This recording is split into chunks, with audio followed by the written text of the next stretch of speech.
y'all wasting all this time over $4,000? That's all it. Are you serious? Yeah, it was like pennies. Yeah, what was this part? For the survey, for them to get the rocks. The rocks and the metal. That's all. That's all it costs. So they approved. I can't even rent a fishing boat for $4,000. They put a boat out there and do survey. We need to do it. So T. Baker Smith, and ultimately they were saying they were trying to get bids and they got the bid. And they're willing to accept it, but now they're asking for us to bless it. So I'm having Dan home information yard just to review to make sure that it captures what we want. And then they'll go do the survey. It's a one-day survey. That's all it takes. And then they'll get the reports and everything put together, and then they have to go out potentially to get another contractor to come out. It's been a long process. But, yeah, all right, well, let's stay on top of it, man. Yeah, Soon later, surfing group or somebody's going to raise it. Well, most of it, honestly, most of the rock they probably can't. By now, it's either covered by sand. Yeah, it's good. So, but yeah, we'll stay on it. Regardless of when this is going to get expanded. How you doing, sir? I was actually hoping. How you doing, Neiman? Good. You know, circle. Need anything, sir? Everything good? Really good. Yeah, how about you? Okay, can't complain. Oh, yeah. Busy? Well, my property. Making things happen? Technically, this is part of our property. Yeah, Is it? Oh, yeah. Like her face is not cutting off her face. Well, and that's what we're going to do now. Now that y'all are done, go along the back road. Back row. Man, you got to be in the front. You and the thing, I need to be in the front. Good morning. Well, we got to get that one on council as a reward. As long as that's good. We got to get bids. That information that We still got bids. Appreciate it. shoot him a text. I'm meeting him today. We're probably going to apply.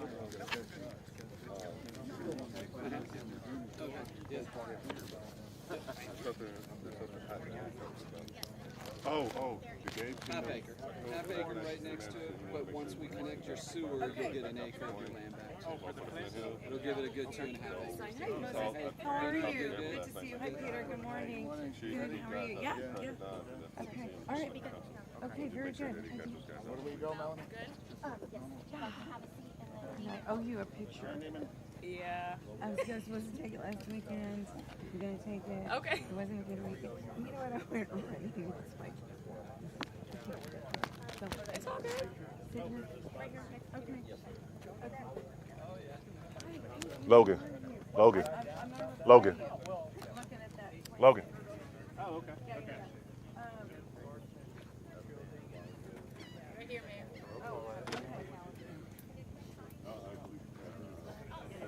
Hi, Terry. How are you? How are you doing, Terry? Good to see you.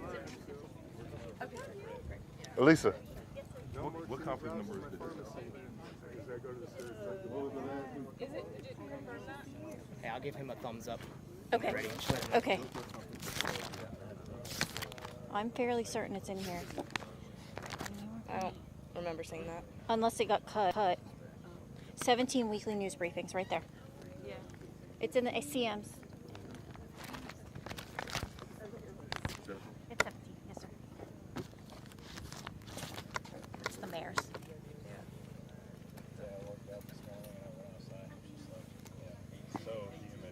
18th? All right.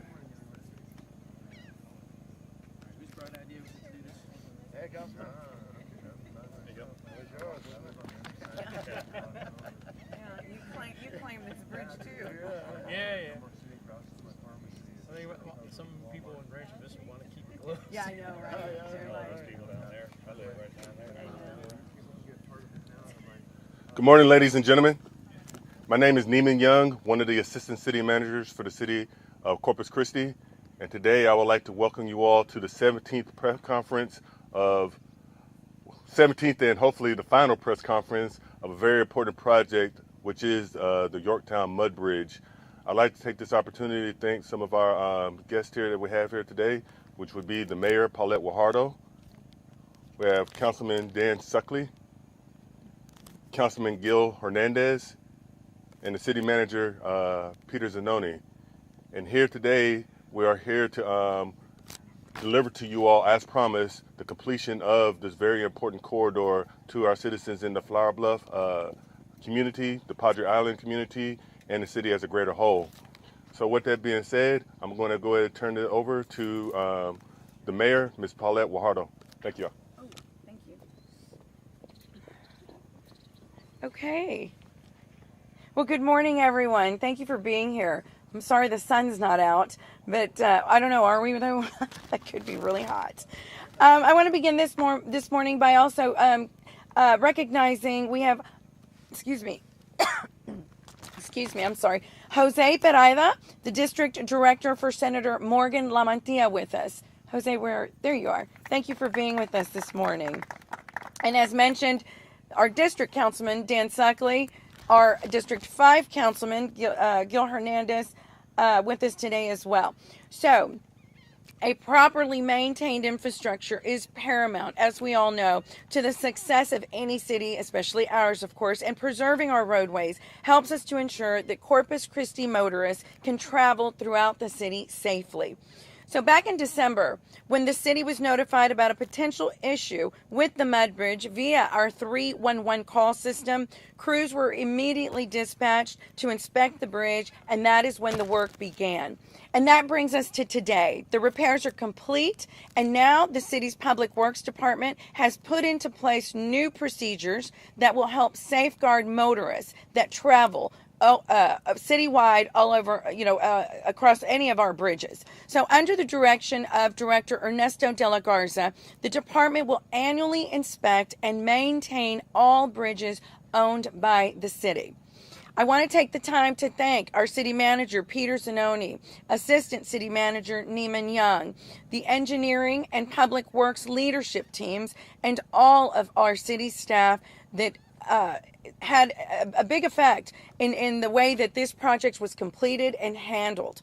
So working together with Anderson Columbia Company and Friesen Nichols, the project was completed almost 2 weeks ahead of time of the initially scheduled date, which is, I know, a very, very big deal for not only city staff, but also for all the residents that this affected. I also want to thank especially those residents in the community for their patience during this process. We understand that it was a significant inconvenience, and we truly appreciate your patience.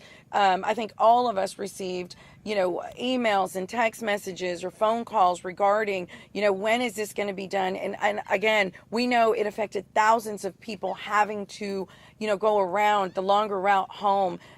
This was something that was unexpected. We addressed it, and we commit to continuing to maintain, to commit to inspecting our bridges because they're critical, as you all know. So now I would like to introduce our city manager, Peter Zanoni, to give you a little bit more information and insight. And let me recognize we have Councilman Mike Pusley, who just joined us as well. Thank you for joining us, sir. Peter. Yeah, sure. Thank you, Mayor, and good morning, everyone. As the Mayor said, I'm Peter Zanoni, the City Manager for the City of Corpus Christi. And we want to thank you for joining us today for the reopening of what is known as Mud Bridge or Yorktown Bridge. We know we want to try to be quick because I think there's a lot of motorists waiting to come across. I heard some of the media alerts earlier in the week.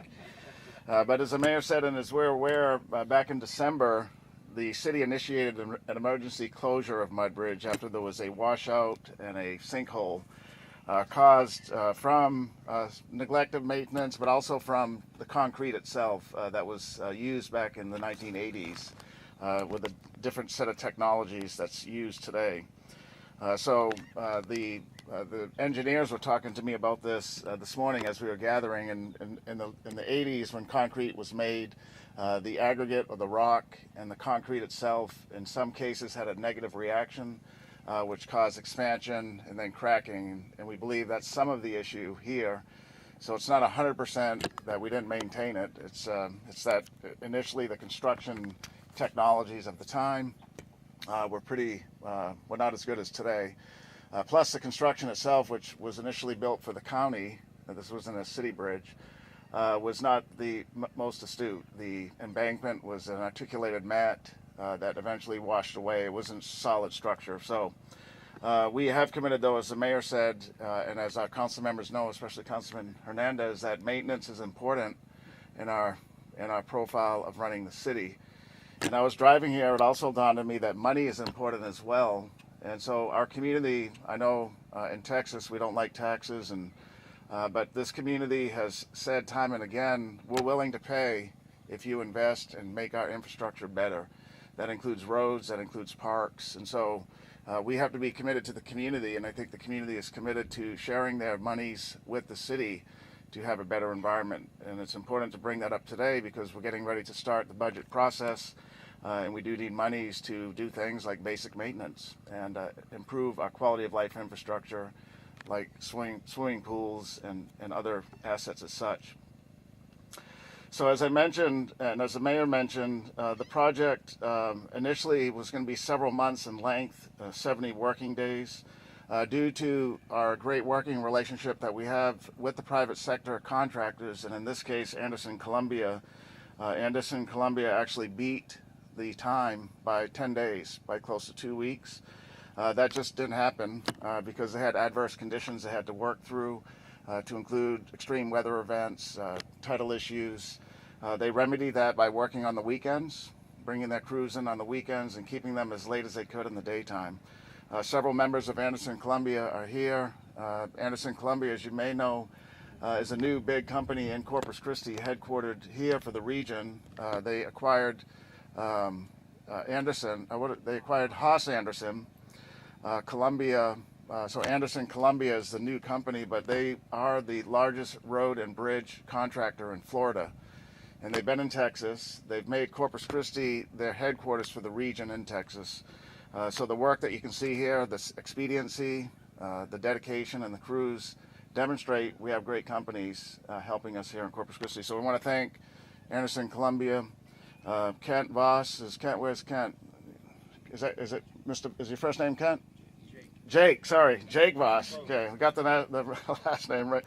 So Jake is he's been the project manager. A lot of times the owners and the lead people get the credit. We want to thank Jake for managing the project and working it day in and day out. Thank you, Jake, for doing that. So just to recap, we're gonna open it soon, but it's always good to reflect back on what we did. There were 3 phases to this project. Phase 1 was restoring the embankments. They were washed out significantly. We had to restore them. We had to rebuild buttresses and walls, retaining walls. That was phase 1. Once that was done, the private sector crews addressed 26 pilings under the bridge that had spalled and cracked and were, in some cases, pretty scary looking. They did that as phase 2. Then phase 3 is what we see here today, some of the replacement of the roadway, a nice overlay, replacing guardrails, putting up new signage. We did have some residents say, why are you paving it? Let's just drive over it. We're ready to go. It's not any worse than any other street, but the repaving actually helps to seal it, especially over the bridge, sealing the joints, preventing water infiltration and intrusion. So it's as much as a drivability issue as it is as a maintenance issue. And so we're glad that Anderson Columbia did that as well. So some quick numbers to reflect on this morning. There's 26 pile repairs that were done, 9 bent caps. We all know what those are by now, right? The things that go on top. 9 of those were repaired. There was 845 tons of new asphalt laid on this project, 135 feet of rebar. New riprap was included behind me by the water. New guardrails, you can see over here. Erosion repairs, pothole and shoulder repair, and hydro mulching. The green eventually would turn into grass and keep the dirt over here. So the project cost $2.7 million.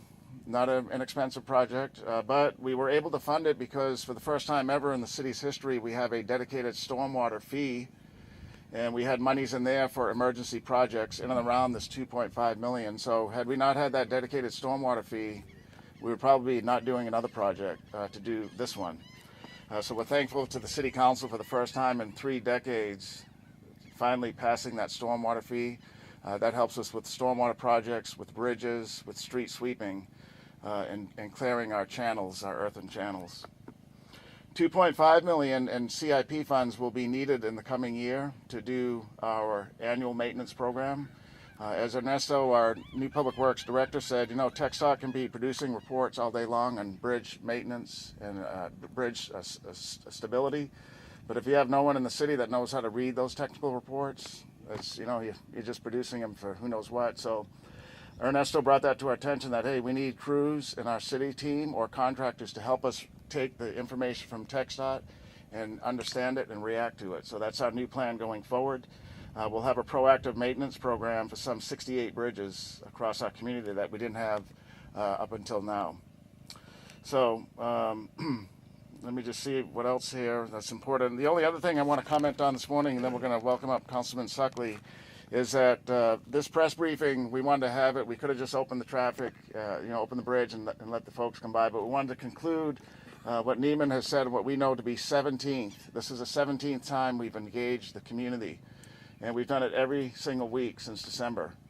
And that's one of our business principles, which is communication to the public, transparency, openness, giving them information. And sometimes it wasn't good information. I stood right here to unfortunately tell the community what we thought we were going to fix in 3 days turned into 3 weeks, and then it turned into 3 months once we got the final inspection. Nobody wants to hear that. Nobody wants to be up here saying that, but at least the community knew and then could react appropriately. So those transparent, consistent, every week messaging briefings that we had every Wednesday are concluded today with the 17th one.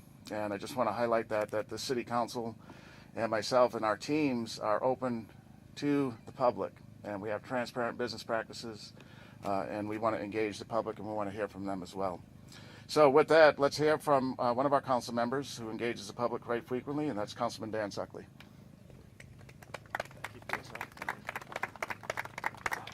Good morning. Thank you, City Manager Zanoni.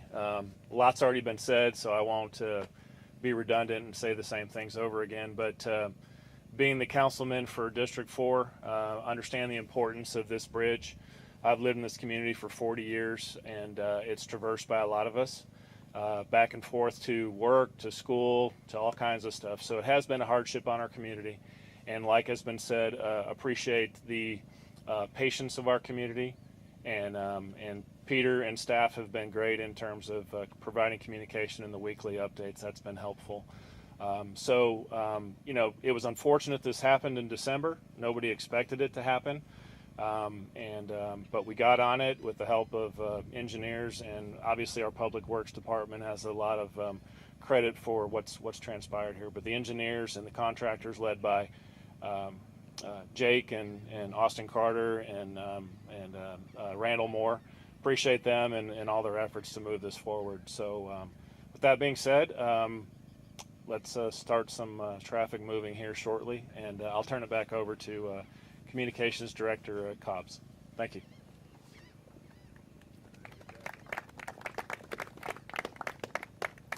Good morning. My name is Logan Cobbs, Director of Communications here at the city.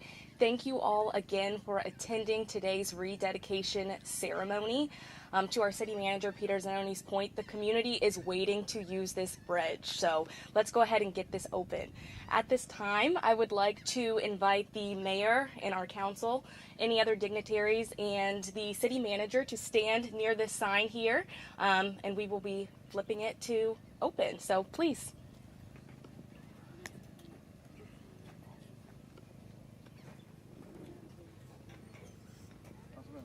Back here further? Yeah. Just stand here. Traffic was getting Good to see you. Of course. Come on over.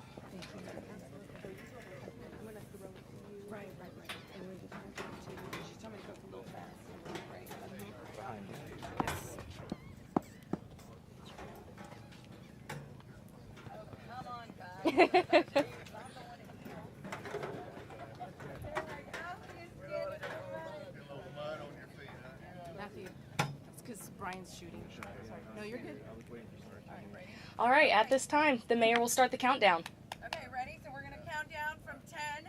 Ready? 10. 9, 8, 7, 6, 5, 4, 3, 2, 1.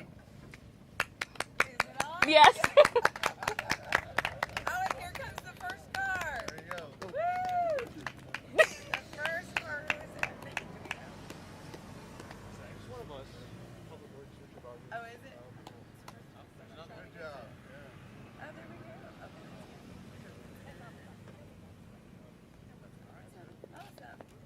And that concludes our event. Thank you all so much.